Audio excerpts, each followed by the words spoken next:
Alright, I'm actually doing this video in my car on the way to a meeting, but I had some really good information that I got last night at my local RIA club, and what I want to share with you guys is that a lot of times you've got to keep your eye on the ball.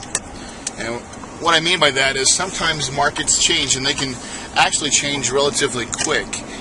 Here in Phoenix, for instance, in the markets that I work, Queen Creek and Maricopa, the last 2 months, a crazy trend has happened, and that is buyers have really stopped buying, at least not at levels that they were used to buying. And when things like that happen, sometimes what you've got to do is be willing to change your strategy. So I never stick with just one strategy.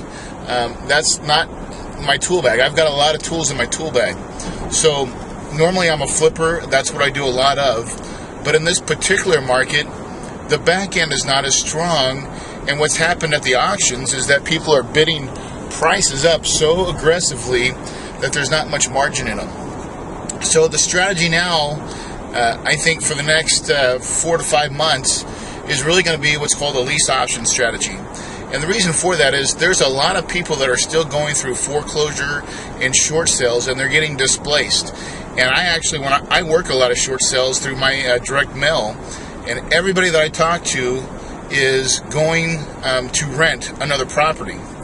And the funny thing is I see these people's accounts, bank accounts, they have some money in the bank. They love ownership. The problem is that at the price that they bought at, like in 2004, 2005, the market was extremely high, and they could have bought at $250,000. Now their home's worth $70,000 to $80,000. They can't seem to justify why they would want to keep that property. So, but what they'd like to do is maybe short sell their property.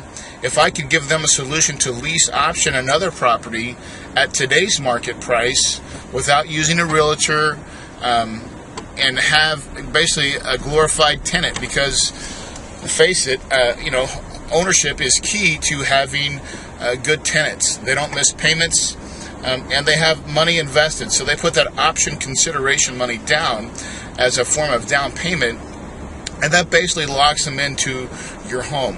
So it is a great strategy. It's one that I'm going to start doing going forward for at least the next 4 to 5 months.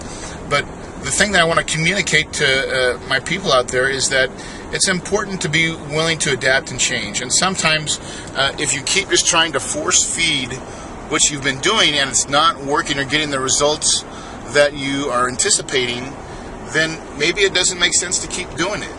That's kind of the definition of insanity, is doing the same thing over and over again and expecting different results.